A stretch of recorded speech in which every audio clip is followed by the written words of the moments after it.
Good morning, dear students. I welcome all of you in my maths class. Let's start our today's topic. Today I am going to teach you exercise 7.1, sum number 5th and 6th. Open your NCERT on page number 161. Exercise 7.1.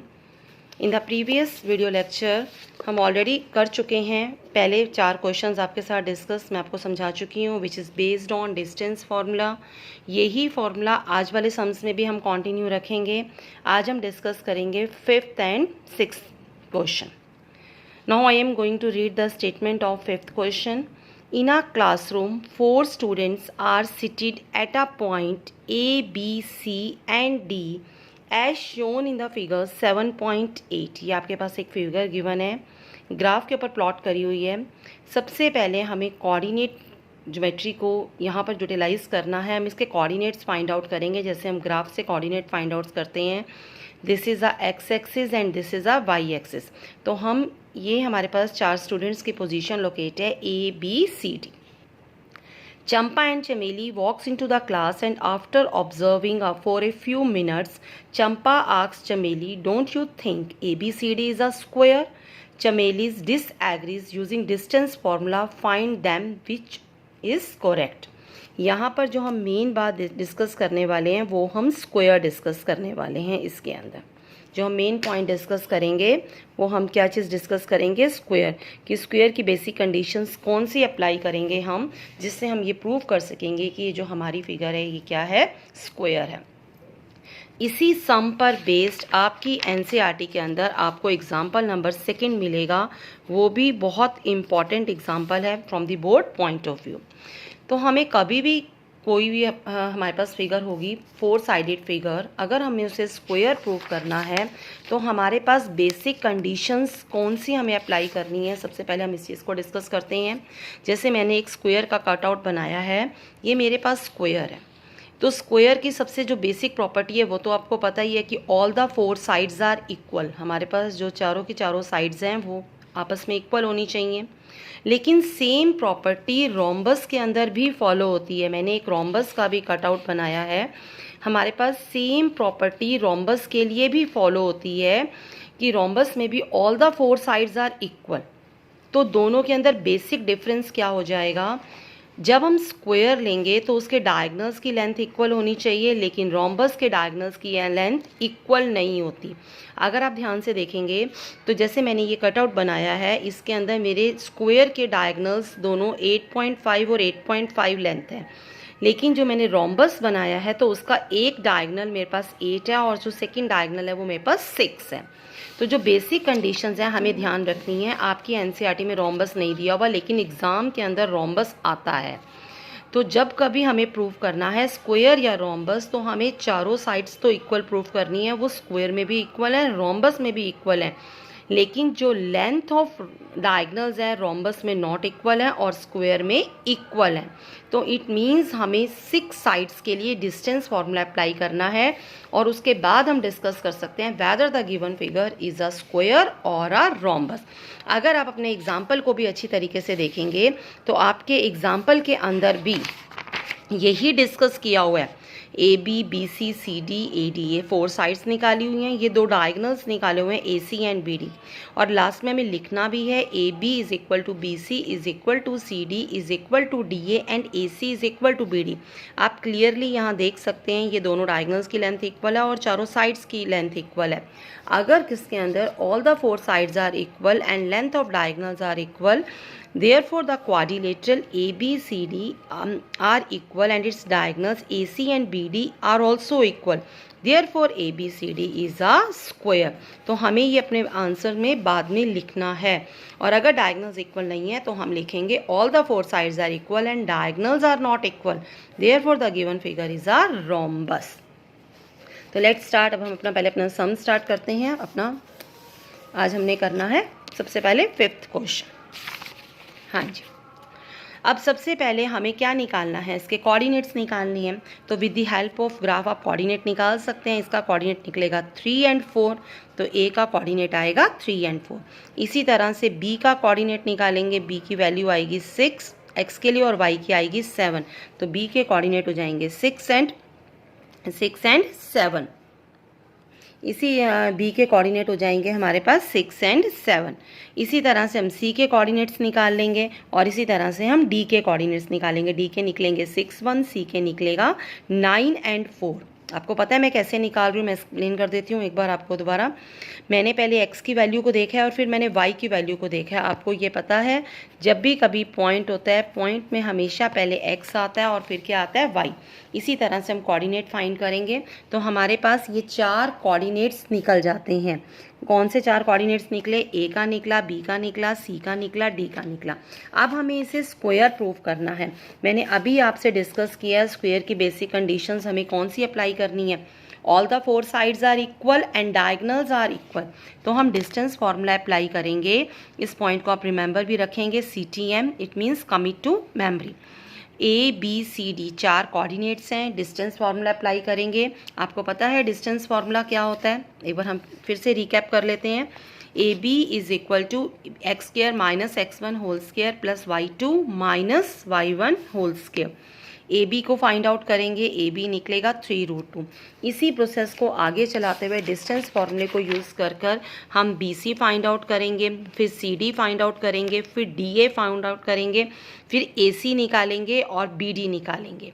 हमें कितनी values निकालनी है, हमें 6 values निकालनी है, 4 sides and 2 diagonals. Distance formula apply करते समय जब मैं BD लिख रही हूँ तो B वाले कोऑर्डिनेट 1 हो जाएंगे और D वाले कोऑर्डिनेट 2 हो जाएंगे। x2 minus x1 whole square plus y2 minus y1 whole square. हर एक पार्ट के अंदर हम ये सेम डिस्टेंस फार्मूला अप्लाई करेंगे हर एक पार्ट के लिए। हमारे चारों साइड्स की लेंथ आपस में इक्वल आई है और दोनों डायगनल्स इक्वल आए हैं। फिर लिखेंगे all the 4 sides are equal and diagonals are equal, therefore ABCD is a square. आपको पता लगा कि जब भी कभी आपने स्क्वायर प्रूफ करना है तो आपको कितनी वैल्यूज़ लेनी है, आपको 6 वैल्यूज़ निकालनी है। आज का आपका होमवर्क यहीं से बनेगा। ये आपने एक होमवर्क में एक सम आपने मुझे कर सेंड करना है आज के होमवर्क के लिए। इफ़ ABCD मैंने 4 कोऑर्डिनेट्स लिखे हैं, be 4 points in a plane. Plane means plain page ले सकते हैं और हम प्लेन क्या ले सकते हैं, हम ग्राफ पेपर पर भी शो कर सकते हैं। प्लेन्स मीन्स जिसके अंदर 2 डायमेंशंस होती हैं। 2 डायमेंशंस मीन्स हम x और y को रिप्रेजेंट करते हैं प्लेन के साथ। Show that ABCD is a rhombus but not a square. आज ये आपका होमवर्क रहेगा। सेम स्क्वायर वाले मेथड से करेंगे। All the 4 sides are equal and diagonals are not equal, तब वो फिगर हमारे पास क्या प्रूव हो जाएगी, वो फिगर हमारे पास प्रूव हो जाएगी रोम्बस। तो हमें इसमें ये कंडीशन अप्लाई करनी है। That this is your today's homework. Now move to the 6th sum of your NCERT। I am going to read that sum. Name the type of quadrilaterals formed if any by the following points and give reason for your answers। अब हमें इसके अंदर ये 3 दे रखे हैं parts इसके। हमें इसको पहले तो देखना है कि इसमें से कौन सा क्वाड्रिलेटरल बन रहा है और फिर हमें उनको नाम लिखना है विद रीजंस। हमें रीजंस बताने हैं उसके। तो हम क्या करेंगे, सबसे पहले हमारे पास ये सम बहुत इजीली हम बना सकते हैं अगर हम ग्राफ पेपर का यूज़ करेंगे। तो मैंने इसके लिए ग्राफ पेपर यूज़ किया है और आप भी इसके लिए क्या यूज़ करेंगे, ग्राफ पेपर ही यूज़ करेंगे। जब आप ग्राफ पेपर का यूज़ करेंगे तो ये सम हम बहुत ईजीली बना सकते हैं। जैसे हमारे पास फर्स्ट पॉइंट है, इसका फर्स्ट पॉइंट है 1 and -2। तो हम इसको अपने ग्राफ पेपर पर लोकेट करेंगे with x axis and y axis. Just give me 1 minute to find the sum. तो हम इसको अपने ग्राफ पेपर पर ही लोकेट करेंगे। मैंने तीनों के तीनों सम्स ड्रॉ करे हैं आपके लिए, तो आप देखेंगे तो बिल्कुल आपने इसी तरीके से अपनी नोटबुक में इसको ड्रॉ करना है। दिस इज़ द फर्स्ट सम। हमने ग्राफ पेपर पर एक्सिस ड्रॉ करे। हमारे पास था फर्स्ट पॉइंट -1 एंड 2, मैंने -1 एंड 2 लोकेट किया। फिर बी है 1 एंड 0, फिर सी है -1 एंड 2। ये वाले पॉइंट्स चारों के चारों नाम डाल देना ABCD। जब हम उनको ज्वाइन करेंगे तो ये फिगर मुझे देखने में स्क्वायर लगी है, लेकिन ये रोम्बस भी हो सकती है। तो अब मुझे इसमें ये प्रॉपर्टीज़ प्रूव करनी है। अगर इसकी चारों साइड्स इक्वल हैं डिस्टेंस फॉर्मूले से और दोनों डायगोनल्स इक्वल हैं, तब मैं इसको स्क्वायर लिखूंगी। ये आपका प्रूव होएगा। आप इसको इसी तरीके से प्रूव करेंगे जैसे मैंने अभी आपको 5th क्वेश्चन समझाया। ऑल द 4 साइड्स इक्वल आएंगी और डायगोनल्स की दोनों लेंथ इक्वल आएंगी। यहाँ से मैं इसका डायगोनल्स मेजर कर रही थी स्केल से, तो 1 2 3 4 और यहाँ पे भी 1 2 3 4। तो ये गिवन फिगर क्या हो जाएगी? स्क्वायर। हम इसको ग्राफ पे ड्रॉ करेंगे तो हमें ये डिस्टेंस फॉर्मूले से प्रूव नहीं करना पड़ेगा। अगर आप कॉपी पर लेंगे तो आपको पूरा ये प्रोसीजर करना पड़ेगा। All the 4 sides are equal and diagonals are equal. यहाँ पे आप चेक कर सकते हैं with the help of scale, both the diagonals are equal, therefore the given figure is a square and all the 4 sides are equal। इसके second part के लिए, second part में -3 एंड 5 गिवन है हमारे पास। -3 एंड 5 में ये भी फिगर मैंने ड्रॉ करी है। -3 एंड 5, सेकंड कोऑर्डिनेट है 3 एंड 1, फोर्थ कोऑर्डिनेट है 0 एंड 3 और थर्ड कोऑर्डिनेट है 0 एंड 3 और फोर्थ कोऑर्डिनेट है -1 एंड -4। इसको भी लोकेट किया है। जब मैंने इसको ज्वाइन किया, अब आप इस पॉइंट को बड़े ध्यान से सुनने वाले हैं। जब मैंने इसको ज्वाइन किया तो ये ट्राइंगल बन गया।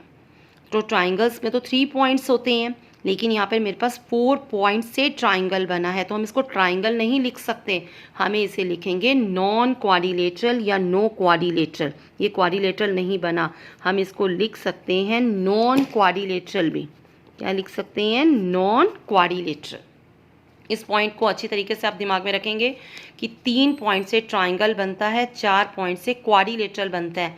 यहाँ पर 4 पॉइंट से ट्राइंगल बन रहा है, तो ट्राइंगल आंसर गलत हो जाएगा। आंसर बनेगा हमारा नॉन क्वाड्रिलेटरल।